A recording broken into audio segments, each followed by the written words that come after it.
প্রিয় ছাত্রছাত্রীরা, 2025 সালের টেট পরীক্ষার্থীগণকে অসংখ্য অসংখ্য অভিনন্দন জানিয়ে আজকের ক্লাসটা আমি শুরু করছি।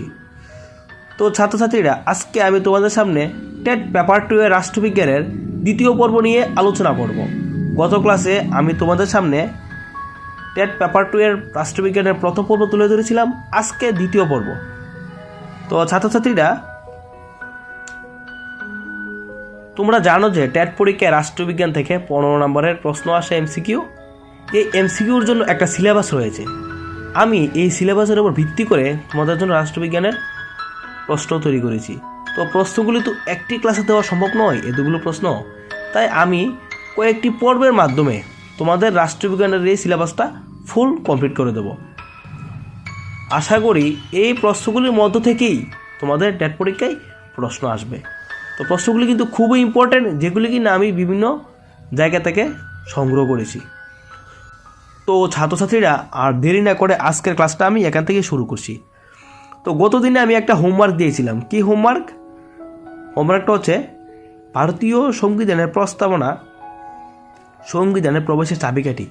এই উক্তিটি কে করেন? এই উক্তিটি করেন আর্নেস্ট বার্কার। তো এই বলে আমি আজকের ক্লাসটা এখান থেকেই শুরু করছি। তো ছাত্রছাত্রীরা, তোমরা স্লাইডে একটা চার্ট দেখতে পাচ্ছ যে ভারতীয় সংবিধানের প্রস্তাবনা সম্পর্কিত মন্তব্য। তো এখানে ভারতীয় সংবিধানের প্রস্তাবনা নিয়ে বিভিন্ন যে রাষ্ট্রবিজ্ঞানীরা রয়েছে তারা বিভিন্ন ধরনের মন্তব্য করেন। এই মন্তব্যগুলি আমি তোমাদের সামনে প্রথমেই একটি চার্টের আকারে তুলে ধরলাম। প্রথম পয়েন্ট, সোল অফ কনস্টিটিউশন কে বলেন? ঠাকুর দাস ভার্গব। ভারতীয় সংবিধানের প্রস্তাবনাকে সোল অফ কনস্টিটিউশন কে বলেন? ঠাকুর দাস ভার্গব। পরের point,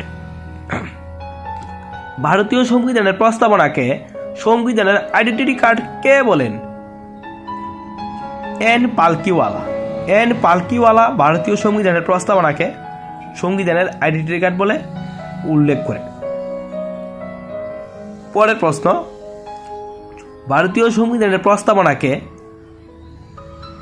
political horoscope of Indian constitution কে বলেন?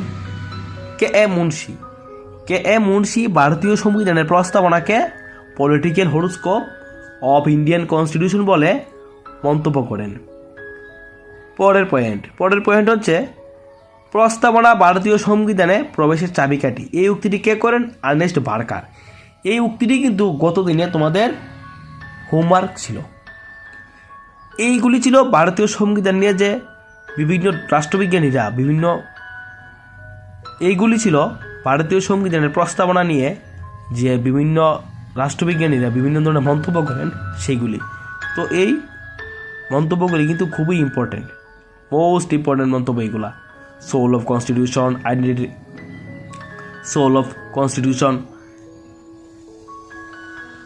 Identity card, political horoscope of Indian constitution, প্রস্তাবনা, সংবিধানের প্রবেশের চাবিকাঠি, এগুলি কিন্তু মোস্ট ইম্পর্টেন্ট।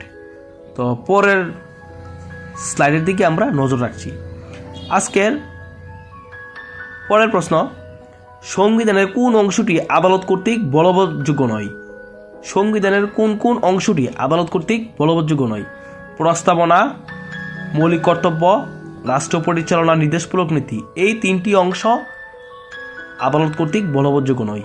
সংবিধানের এই তিনটি অংশ আদালত কর্তৃক বলবৎযোগ্য নয়। পরের প্রশ্ন, কোন দেশের সংবিধানকে আইনজীবীদের স্বর্গরাজ্য বলা হয়? প্যারাডাইস অফ লয়ার্স বলা হয় ভারতবর্ষের সংবিধানকে। আমাদের ভারতবর্ষের সংবিধানকে আইনজীবীদের স্বর্গরাজ্য বলে অভিহিত করা হয়। পরের প্রশ্ন হচ্ছে কোন দেশের কোনো লিখিত সংবিধান নেই? লিখিত সংবিধান নেই কোন দেশের? ইংল্যান্ড, সৌদি আরব ও নিউজিল্যান্ডের কোনো লিখিত সংবিধান নেই। পরের প্রশ্ন, বিশ্বের সবচেয়ে বড় ও লিখিত সংবিধান কোন দেশের?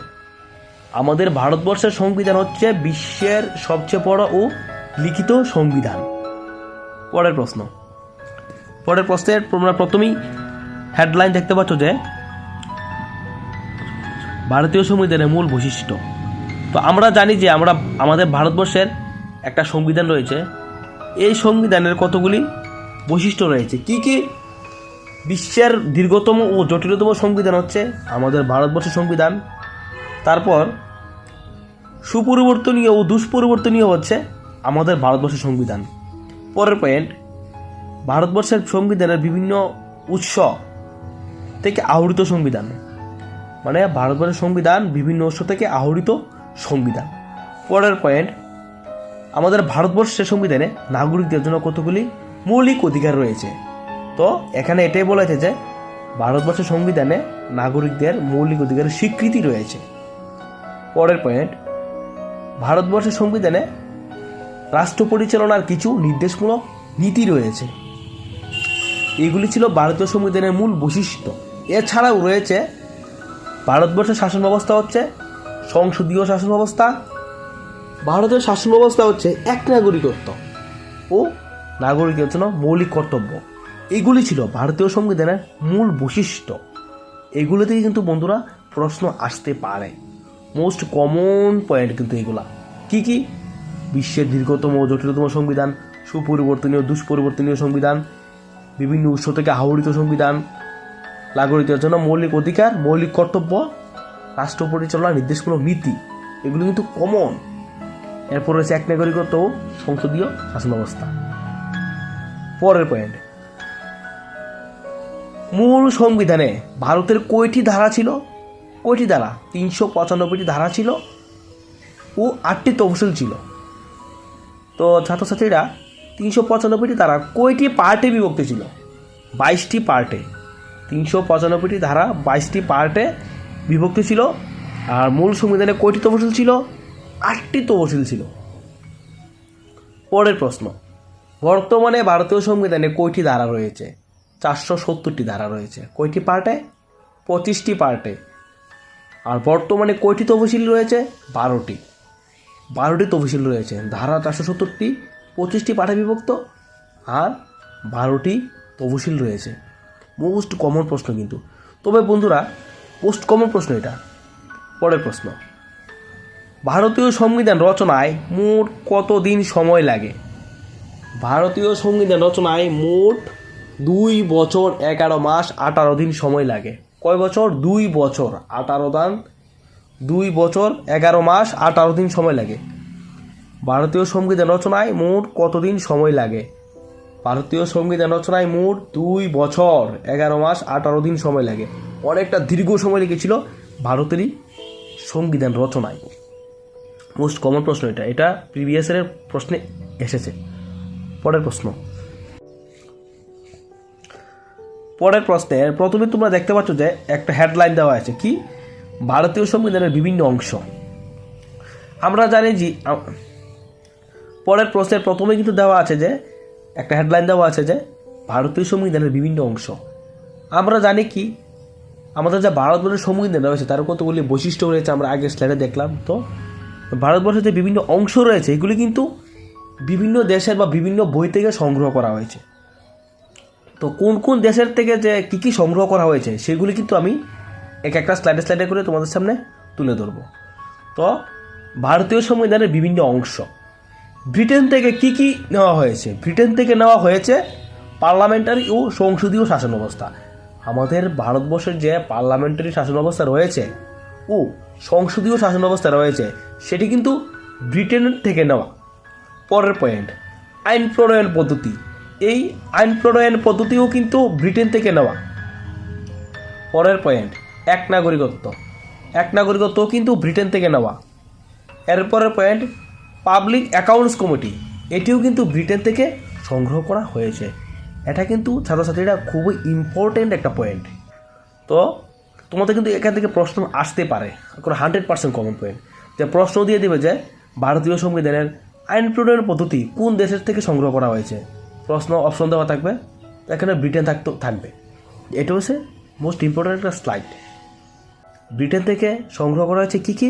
পার্লামেন্টারি ও সংসদীয় শাসন ব্যবস্থা, আইন প্রণয়ন পদ্ধতি, এক নাগরিকত্ব ও পাবলিক অ্যাকাউন্টস কমিটি। এই 4টি পয়েন্ট কিন্তু ব্রিটেন থেকে সংগ্রহ করা হয়েছে। পরের প্রশ্ন হচ্ছে আয়ারল্যান্ড থেকে কী কী সংগ্রহ করা হয়েছে? আয়ারল্যান্ড থেকে নেওয়া হয়েছে আয়ারল্যান্ড থেকে নেওয়া হয়েছে রাষ্ট্র পরিচালনার নির্দেশমূলক নীতি। আমাদের ভারতবর্ষে যে সংবিধানে রাষ্ট্র পরিচালনার নির্দেশমূলক নীতি রয়েছে, এই রাষ্ট্র পরিচালনার নির্দেশমূলক নীতি কিন্তু আয়ারল্যান্ড থেকে সংগ্রহ করা হয়েছে। পরের পয়েন্ট, রাষ্ট্রপতি দ্বারা রাজ্যসভায় মনোনয়ন। আমরা জানি যে আমাদের রাষ্ট্রপতি রাজ্যসভায় সদস্য মনোনয়ন করে থাকেন। এই মনোনয়নের যে পদ্ধতিটি, এটি কিন্তু আয়ারল্যান্ড থেকে সংগ্রহ করা হয়েছে, অর্থাৎ আয়ারল্যান্ডের সংবিধান থেকে। পরের পয়েন্ট, রাষ্ট্রপতি নির্বাচন। আমাদের দেশের যে প্রথম নাগরিক রাষ্ট্রপতি রয়েছেন, এই রাষ্ট্রপতির যে নির্বাচন পদ্ধতি, এটি কিন্তু আয়ারল্যান্ড থেকে নেওয়া। Most important slide. তো আয়ারল্যান্ড থেকে কী কী নেওয়া হয়েছে? রাষ্ট্র পরিচালনার নির্দেশমূলক নীতি, রাষ্ট্রপতি নির্বাচন, রাষ্ট্রপতি দ্বারা রাজ্যসভায় মনোনয়ন। Most important point. পরের পয়েন্ট, আমেরিকা যুক্তরাষ্ট্র থেকে কী কী নেওয়া হয়েছে? আমেরিকা যুক্তরাষ্ট্র মানে মার্কিন যুক্তরাষ্ট্র। মার্কিন যুক্তরাষ্ট্রের সংবিধান থেকে কী কী নেওয়া হয়েছে? নেওয়া হয়েছে ভারতীয় সংবিধানের যে প্রস্তাবনা নেওয়া হয়েছে। ভারতীয় সংবিধানের নাগরিকদের জন্য যে মৌলিক অধিকার রয়েছে, এই মৌলিক অধিকার কিন্তু মার্কিন যুক্তরাষ্ট্রের সংবিধান থেকে নেওয়া। পরের পয়েন্ট, আর্থিক জরুরি অবস্থা। আমরা জানি যে আমাদের ভারতবর্ষের সংবিধানে কয়েকটি জরুরি অবস্থা রয়েছে। এই জরুরি অবস্থার মধ্যে আর্থিক জরুরি অবস্থা কিন্তু মার্কিন যুক্তরাষ্ট্র থেকে নেওয়া। এর পরের প্রশ্ন, আমরা জানি যে আমাদের ভারতবর্ষের সর্বোচ্চ আদালত কি? Supreme court. আর রাজ্যের সর্বোচ্চ আদালত কি? হাইকোর্ট। এই হাইকোর্ট ও সুপ্রিম কোর্টের বিচারপতিদের যে অপসারণ পদ্ধতি, এই অপসারণ পদ্ধতি কিন্তু মার্কিন যুক্তরাষ্ট্রের সংবিধান থেকে নেওয়া। Most important. তো আমরা কি জানলাম এই স্লাইড থেকে? মার্কিন যুক্তরাষ্ট্র থেকে কী কী নেওয়া হয়েছে, কী কী প্রস্তাবনা, মৌলিক অধিকার, আর্থিক জরুরি অবস্থা, হাইকোর্ট ও সুপ্রিম কোর্টের বিচারপতিদের অপসারণ পদ্ধতি, এগুলি নেওয়া হয়েছে। পরের স্লাইডে রয়েছে কানাডা থেকে কী কী নেওয়া হয়েছে। কানাডা থেকে নেওয়া হয়েছে নির্বাচন ব্যবস্থা। আমরা জানি যে আমাদের ভারতবর্ষে নির্বাচন একটা হয়ে থাকে, তো এই নির্বাচন ব্যবস্থা কিন্তু কানাডা থেকে নেওয়া হয়েছে। পরের পয়েন্ট, কেন্দ্র ও রাজ্যের মধ্যে ক্ষমতার বন্টন। আমরা জানি যে আমাদের ভারতবর্ষ সংস্কৃত শাসন ব্যবস্থা, এই শাসন ব্যবস্থায় কেন্দ্রীয় সরকার রয়েছে ও রাজ্যের মধ্যে রাজ্য সরকার রয়েছে। তাদের মধ্যে যে ক্ষমতা রয়েছে, এই ক্ষমতার যে বন্টন কীভাবে করা হয়, এই বন্টন পদ্ধতিটা কিন্তু কানাডা থেকে নেওয়া হয়েছে, অর্থাৎ কানাডার সংবিধান থেকে। পরের স্লাইডে দক্ষিণ আফ্রিকা থেকে কী কী নেওয়া হয়েছে। দক্ষিণ আফ্রিকা থেকে নেওয়া হয়েছে সংবিধান সংশোধন পদ্ধতি, প্রসিডিউর ফর অ্যামেন্ডমেন্ট, সংবিধান সংশোধন পদ্ধতি। আমরা জানি যে আমাদের ভারতবর্ষের যে একটা সংবিধান রয়েছে, এই সংবিধান কিন্তু পার্লামেন্ট সংশোধন করে থাকে। তো এই যে সংশোধন পদ্ধতিটা, এই পদ্ধতি কিন্তু নেওয়া হয়েছে দক্ষিণ আফ্রিকার সংবিধান থেকে, বা দক্ষিণ আফ্রিকা থেকে এই সংশোধন পদ্ধতিটা নেওয়া হয়েছে। পরের স্লাইড হচ্ছে জার্মানি থেকে কী কী নেওয়া হয়েছে। জার্মানি থেকে নেওয়া হয়েছে জাতীয় জরুরি অবস্থা। আমাদের ভারতবর্ষের যে সংবিধানের যে জরুরি অবস্থা রয়েছে, নাগরিকদের জন্য যে জরুরি অবস্থা জারি করা হয় অনেক সময়, এই জরুরি অবস্থার একটা হচ্ছে জাতীয় জরুরি অবস্থা। এই জাতীয় জরুরি অবস্থা কিন্তু জার্মানি থেকে সংগ্রহ করা। জাতীয় জরুরি অবস্থা কত নম্বর ধারায় রয়েছে? 352 নম্বর ধারা। এই ধারায় জাতীয় জরুরি অবস্থা রয়েছে। পরের স্লাইড, জাপান থেকে কী নেওয়া হয়েছে। জাপান থেকে নেওয়া হয়েছে ভারতের যে সর্বোচ্চ আদালত রয়েছে সুপ্রিম কোর্ট, এই সুপ্রিম কোর্টের কার্যাবলী কিন্তু জাপান থেকে সংগ্রহ করা। জাপান থেকে কিন্তু এই সুপ্রিম কোর্টের কার্যাবলী সংগ্রহ করা। পরের প্রশ্ন, রাশিয়া থেকে কী নেওয়া হয়েছে। রাশিয়া থেকে নেওয়া হয়েছে মৌলিক কর্তব্য, ফান্ডামেন্টাল ডিউটিস। আমাদের ভারতবর্ষের নাগরিকদের জন্য যে মৌলিক কর্তব্য রয়েছে, এই মৌলিক কর্তব্য কিন্তু রাশিয়া থেকে সংগ্রহ করা। মোস্ট ইম্পর্টেন্ট প্রশ্ন, বিভিন্ন দেশের সংবিধান থেকে কী কী নেওয়া হয়েছে। প্রত্যেকটা স্লাইডে কিন্তু ইম্পর্টেন্ট। আমি যেভাবে তোমাদের সামনে তুলে ধরছি, তোমরা সেইভাবে খাতায় কপি করে নাও, তারপর মুখস্থ করে ফেলো। প্রত্যেকটা স্লাইডই তোমাদের জন্য খুবই ইম্পর্টেন্ট। পরের প্রশ্ন হচ্ছে ভারত শাসন আইন যে রয়েছে, আমরা জানি সালের এই ভারত শাসন আইন থেকে ভারতের সংবিধানে কি কি সংগ্রহ করা হয়েছে বা নেওয়া হয়েছে federal scheme, office of governor আর অ্যাডমিনিস্ট্রেটিভ ডিউটিস। কী নেওয়া হয়েছে? Federal scheme, office of governor, administrative duties. এই 3টি অংশ কিন্তু 1925 সালে ভারত শাসন আইন থেকে সংগ্রহ করা। পরের প্রশ্ন, অবজেক্টিভ রেভলিউশন। সংবিধানের দর্শন কাঠামোকে সংবিধান পরিষদে অবতারণা করেন কে? অবজেক্টিভ রেভলিউশন বা সংবিধানের দর্শন কাঠামোকে কে সংবিধান পরিষদে অবতারণা করেন? জওহরলাল নেহেরু সংবিধানের দর্শন কাঠামোকে সংবিধান পরিষদে অবতারণা করেন। মোস্ট ইম্পর্টেন্ট প্রশ্ন কিন্তু একটা, অবজেক্টিভ রেভলিউশন মানে সংবিধানের দর্শন কাঠামোকে কে সংবিধান পরিষদে অবতারণা করেন? জওহরলাল নেহেরু। পরের প্রশ্ন, খসড়া কমিটির কাছে সংবিধানের প্রস্তাব করেন কে? পরের প্রশ্ন, খসড়া কমিটির কাছে সংবিধানের প্রস্তাব করেন কে? জওহরলাল নেহেরু কিন্তু খসড়া কমিটির কাছে সংবিধানের প্রস্তাব করেন। পরের প্রশ্ন, ইন্ডিয়ান সিটিজেনশিপ অ্যাক্ট কবে পাস হয়? সিটিজেনশিপ অ্যাক্ট মানে নাগরিকত্ব আইন কবে পাস হয়? 1955 সালে নাগরিকত্ব আইন পাস হয়, মানে ইন্ডিয়ান সিটিজেনশিপ অ্যাক্ট পাস হয়। আজকের পরের প্রশ্ন, সংবিধান বলবৎ করার দায়িত্ব কার উপর ন্যস্ত? সুপ্রিম কোর্টের ওপর সংবিধান বলবৎ করার দায়িত্ব ন্যস্ত। মোস্ট ইম্পর্টেন্ট প্রশ্ন। তো বন্ধুরা, পরের প্রশ্ন আজকে শেষ প্রশ্ন, ভারতবর্ষের সংবিধানকে আইনজীবীদের স্বর্গরাজ্য কে বলেন? এই কথা বলেন আইভর জেনিংস। অনেক গুরুত্বপূর্ণ প্রশ্ন একটা। আইভর জেনিংস ভারতবর্ষের সংবিধানকে আইনজীবীদের স্বর্গরাজ্য বলেন। মোস্ট ইম্পর্টেন্ট প্রশ্ন। আমি যতগুলি প্রশ্নই তোমাদের সামনে তুলে ধরি, প্রত্যেকটি প্রশ্নই কিন্তু তোমাদের বিগত দিনের পরীক্ষার জন্য অনেক গুরুত্বপূর্ণ। তো বন্ধুরা, এই ছিল তোমাদের আজকের পর্বের প্রতিটা প্রশ্ন কিন্তু তোমরা দেখেছো যে তোমাদের সামনে আমি কি তুলে ধরলাম। তো তোমাদের সামনে আমি আজকে প্রথমে তুলে ধরলাম যে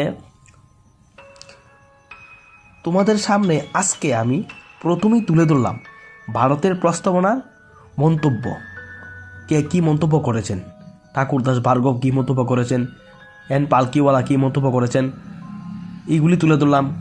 তারপর তুলে ধরলাম যে ভারতের সংবিধানের বৈশিষ্ট্য তুলে ধরলাম। তারপর ভারতের সংবিধানের মোট কয়টি ধারা, মূল সংবিধানে বর্তমানে কয়টি ধারা। তারপর তুলে ধরলাম ভারতের সংবিধানের বিভিন্ন অংশ কোথা থেকে নেওয়া হয়েছে। এগুলো কিন্তু অনেক কমের প্রশ্ন আসবেই, খুবই গুরুত্বপূর্ণ প্রশ্ন, খুবই। তো এই ছিল তোমাদের আজকের ক্লাস। তো তোমরা রাষ্ট্রবিজ্ঞানের পরবর্তী পর্বের জন্য অবশ্যই অপেক্ষা করো। আমি প্রতিনিয়ত তোমাদের জন্য আমার এই ইউটিউব চ্যানেলে, ত্রিপুরা টেট অ্যাসপিরেন্ট চ্যানেলে প্রতিনিয়ত তোমাদের জন্য আমি TET paper 1 paper 2 video upload করে যাব। তোমরা আমার চ্যানেলটাকে ফলো করে রাখো। এ বলে আমি আজকে আমার এই ক্লাসটা শেষ করছি।